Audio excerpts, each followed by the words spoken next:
Yeah, so Andrew Houlihan, Superintendent of Schools for Union County Public Schools. And my obvious affiliation with the Ed Foundation is they do great work to partner our students, our staff, most importantly our schools and our community. So very fortunate to have a great foundation and to be a fabulous partner with us. I grew up in North Carolina outside of Raleigh. My father was a school superintendent, my mom was a school counselor. I swore I was never going to go into education. And when I was 17 years old, had the chance to take a class called Peer Helpers, which put me in front of fifth graders tutoring them in mathematics. I decided at that point maybe this was a good option, so I applied for the North Carolina Teaching Fellows Scholarship, which is a statewide competitive scholarship, was selected for that, and attended Elon University for 4 years for my undergrad, went and taught school for 4 years, elementary school in Wake County, and then went on to Columbia University for my master's degree, and then the University of Texas at Austin for my doctorate. All of my degrees and certifications are in either elementary education or administrative and educational leadership.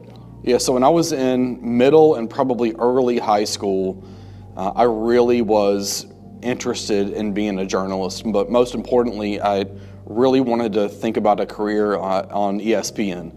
I love sports. I love kind of back then when ESPN was just debuting in all of their sports center, that was one that I thought would be a really cool job to have, spending time at both the collegiate and professional level.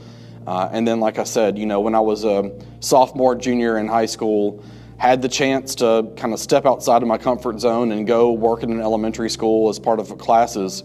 And that's really when it clicked that, coming from a family of educators and having that experience and realizing the impact that educators can have on kids and seeing that impact firsthand made me kind of think, this is something maybe I'm interested in pursuing.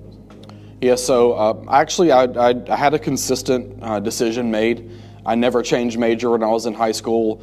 I think the big question coming out of college was whether or not I wanted to stay a teacher for my entire career or pursue administration. And I was really blessed to work in a leadership magnet school in Wake County. That was the nation's first Leader in Me school, which is focusing on curriculum of building leadership in kids through Stephen Covey's 7 Habits of Highly Effective People. And I had a phenomenal principal who put me in leadership roles and really encouraged me to pursue administration. And knew then that once I did pursue the principalship in school-based administration, I really wanted to see the impact at a district level. So I really had it in my sights from the time I was in college and then when I became a teacher to really pursue a higher level administration and a higher level degree. I look back at some of the opportunities that I had in high school and in college to get kind of out of the traditional brick and mortar classroom and engage in what we call relevant real-world learning experiences. Whether that was study abroad, where I got the chance to teach inner city kindergarten in London, which was absolutely fascinating, to the class that I took in high school, to doing things during the summer as well. I was an intern for the National Education Association in Washington, D.C. for a summer. I was really interested in policy development at both the local, state, and national level. So any time that I found as a student and as a learner to get out of the traditional classroom setting and to get real world experience was huge in terms of value and helping not only solidify what I thought I wanted to do in the future, but also help me understand what I did not want to do. Yeah, I knew when I was in high school, I think what I did not know was the extent to which I wanted to pursue higher administration, right? But like I said, when I was in that second grade classroom, leading a professional learning community of adults and having the chance to serve on statewide committees with the state superintendent of North Carolina and recent governor's councils, I knew that I really was interested more in exploring how to have a greater impact beyond just the 22 kids in my classroom. That was something that was very appealing to me, and really those experiences that I had in a leadership role helped me kind of create the pathway that I've been on back since 2001. Yeah, so prior to working in Union County, I was in Houston Independent School District in Houston, Texas. Houston ISD is the fifth largest district in the United States, and very urban, but also has some, surprisingly, some suburban and rural aspects of that school district. It's just a huge place, and climbing the ladder there, I was a principal there, I was a chief academic officer, I supervised over 300 schools with a team. The superintendent there put me in a lot of different positions because I had expressed interest in one day being a superintendent as well. Like any other job search, you interview in a lot of different places, and I was blessed to get the chance to interview with UCPS back in 2016. And, I made the intentional decision before the interview to come in a few days early. I was familiar with Charlotte, right, growing up in North Carolina.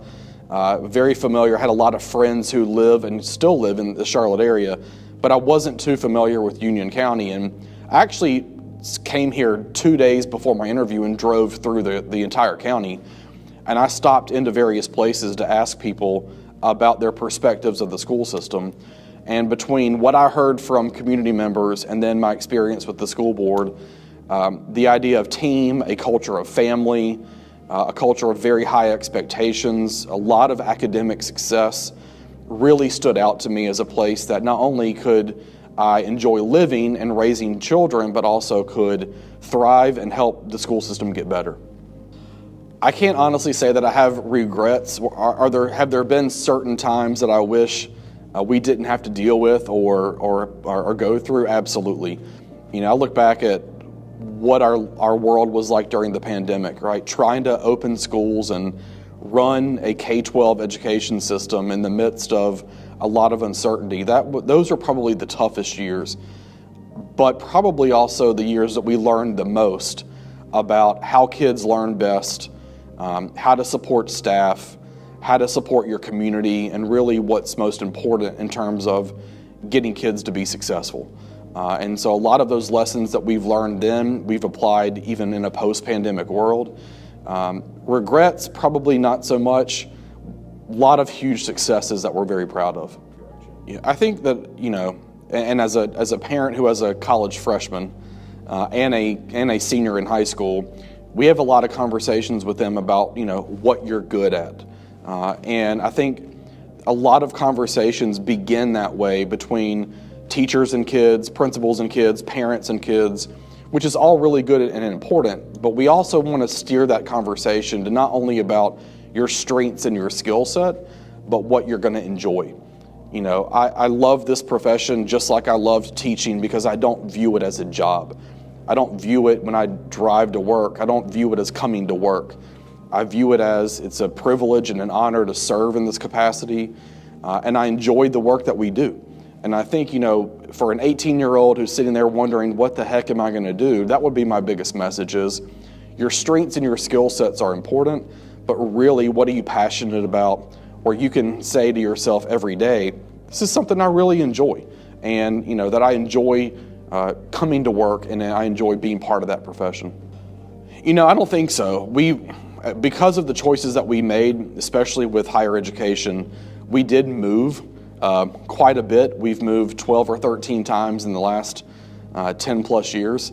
That can be taxing on a family, but it's also been eye-opening to see other parts of America and to see different cultures, different places geographically. Living in Manhattan, living in Albany, New York, living in Houston are all very different places than where I grew up, outside of Raleigh, North Carolina. So probably I wouldn't say any regrets, but a lot of lessons that we've learned for sure.